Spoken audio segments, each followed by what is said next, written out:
مكنك اليوم. فاتح عن مجاني. وكل يطلع لي ابو نوتيلا واحمد الخفاجي وابو نوتيلا، انا ابو نوتيلا ما اعرفه، فاذا تنفتح الصوره ما تنفتح، هسه يطلع واحد كبير بالحكومه ويحرق ابويه. اقول لك هو صرصورها. صديقي والله. خلاص لا تقول لي شنو الموضوع هذا احمد الخفاجي وشيماء شو اسمها شيماء قاسم. شيماء قاسم وهاي الدنيا محترقه لك. البارحه فتحت فيس 12 بالليل، لان شبكه تعرف شبكه تروح وتجي الا ب 12. مشكله اقلب احمد الخفاجي شيماء، احمد الخفاجي شيماء، طلع خاطبها. انا عبالي فد مسؤول كبير بالحكومه واخاف احكي عليه. اقول مكنك بالصرصور. احكي على سيد جيرانه وما احكي عليه. اقول مكنك بالصرصور. حتى دخلت هالقد ما هاي صرصور خرب. ندوخك ابو نوتيلا ندوخك. دوخنا ابو نوتيلا.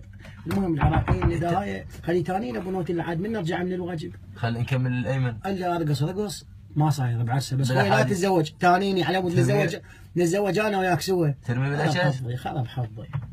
اي والله هسه ايش بيك انت مواليد 83 وما متزوج؟ انا خطبت وتزوجت والفيس يشتغل على مود. ايوه عادي فوق. يا اخي يتحضر الي من خاف نموت. والعباس. وشوف الخليفه ناخذ لونه. نشوف الخليفه خطابه. وهذا اللي ببالي صاحبنا. والسيد ياسين جيران.